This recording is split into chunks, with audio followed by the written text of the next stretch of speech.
Баршаңызға қайырлы күн, құрметті оқушылар, арнаға қош келдіңіздер. Бүгінгі сабақ көптің сұранысы бойынша ағылшын тіліндегі фильмдерді қалай талдаймыз және оны қалай түсінеміз. Жалпы мен осы уақытқа дейін ағылшын тілін тез үйрену жолдарына байланысты неше түрлі лайфхак сабақтар түсірген болатын. Сол сабақтардың комментарийларын ашып қарасам, өте көп сұрақтар ағылшын тілінде фильмді қалай талдаймыз деген сұрақ екен. Жалпы осы сұрақтың нүктесін қою үшін осы сабақты соңына дейін көріңіздер. Ағылшын тіліндегі фильмді қалай талдаймыз? Егер сіздер ағылшын тіліндегі фильмдер талдайтын болсаңыздар, онда сіздердің ағылшын тіліндегі деңгейлеріңіз кәдімгідей жоғарылайды. Бұл 100% гарантия. Ал енді бүгінгі сабақта сізге ең тез әрі тиімді түсінікті жолмен таныстыратын боламын. Сабақтың соңына дейін болыңыздар, міндетті түрде тіркеліп, колокольчик батырмасын басып кетіңіздер. Егер сіз менің тұрақты оқырманым болсаңыз, алдыңғы сабақтарды көрсеңіз, онда сізге бүгінгі тақырып өте түсінікті болады. Себебі, алдыңғы сабақтарды мен әрдайым айтқаным, ағылшын тілін үйренуге екі деңгейге бөліп, бірінші деңгейде мысалы 5 фильмді көріп, оның 30 минутын талдау, немесе 10 фильмді көріп, оның 5 минуттап талдау, хотя бы солай 5 минуттан болсын талдаңыздар деп айтатын, я. Ағылшын тілінде фильм талдайтын болсаңыз, онда сіздердің ағылшын тілінде деңгейлеріңіз көтеріледі деп жиі айтатынмын. Осыдан кейін менде өте көп сұраныстар жүрді, оны қалай талдаймыз? Жалпы талдау ол өте оңай, сіздерде жай ғана талпыныс болу керек.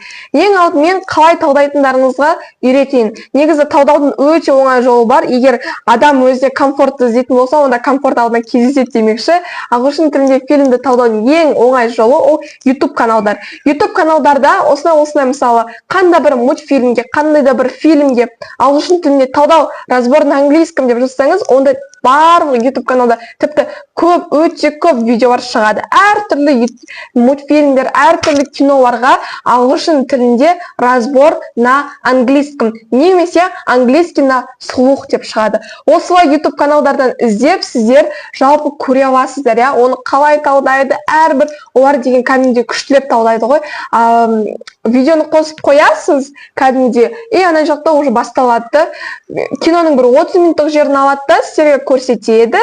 Одан кейін соның сөздерін үтір нүктесіне дейін талдап, ол не үшін олай аталады, ол не үшін олай жазылады, ол жерде грамматика не үшін олай қолданылады. Соған дейін түсіндіреді. Жалпы мен сіздерге осы уақытқа дейін менің сабақтарымды көрген оқушылар болса, ағылшын тіліндегі фильмдердің тізімін берген болатын, осы жерге де қалдырып кетейін. Бұл бізде ағылшын тіліндегі фильмдердің тізімі. Осы тізімдерді қарап, өзіңізге ұнайтын бір ұнаған фильмді алып қарасаңыздар болады. Негізі мен көп жағдайда айтамын, егер сіздерге фильм қызықсыз болса, онда мультфильм көріңіздер. Жалпы Диснейдің көптеген мультфильмдері тек ағылшын тілінде ғой.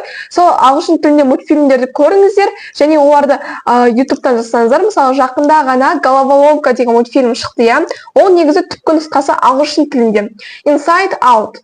Сіздер YouTube-қа ашасыздар, YouTube-қа жазасыздар.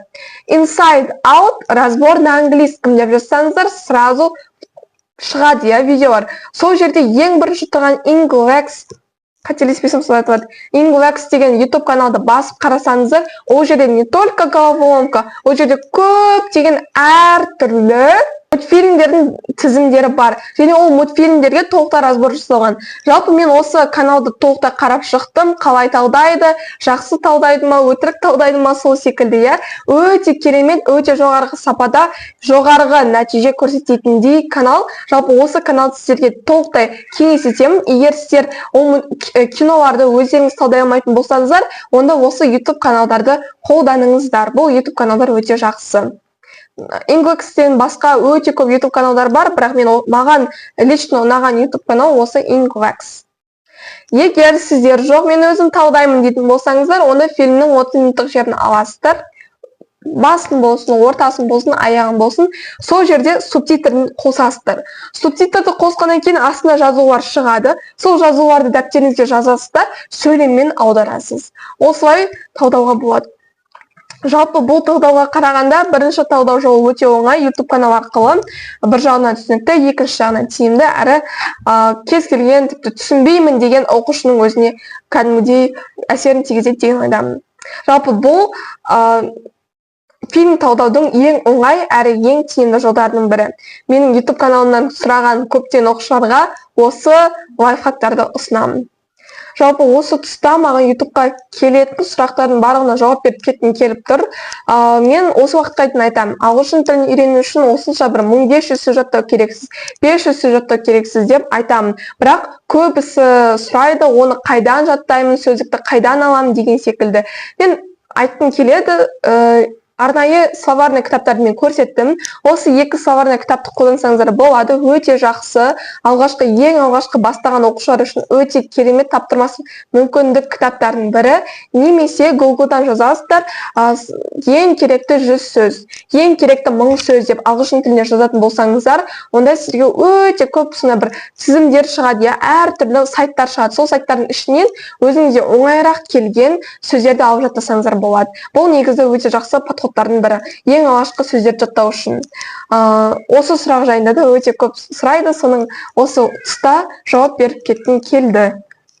Оқушылар, егер сіздер ағылшын тілінен курс іздеп жүрген болсаңыздар, онда мен ағылшын тілінен курс өткізетінімді, яғни курс оқытатындығымды айта кеткім келеді. Ағылшын тілінде курсым бар. Сіздер алып оқи аласыздар. Мен Instagram парақшама тіркелген болсаңыздар, көре аласыздар, қалай менің ағылшын тілінде оқушыларымның қандай дәрежеге жеткенін, сол жайында көре аласыздар. Егер сіздерді курс жайында сұрақ мазалайтын болса, комментарий бөліміне курс жайлы білгім келеді деп жазсаңыз, мен сізге өзім тікелей байланысқа шығамын. Осымен бүгінгі сабақ аяқталды.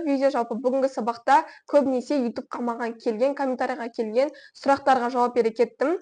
Егер сіздерге сабақ ұнаса, міндетті түрде комментарий бөліміне жаза кетіңіздер, лайк басыңыздар, арнаға тіркеліп алуды ұмытпаңыздар, алдағы уақытта пайдалы ақпараттар көп шығады. Келесі кездескенше қош сау болыңыздар. Сізбен бірге болған Айтолқын.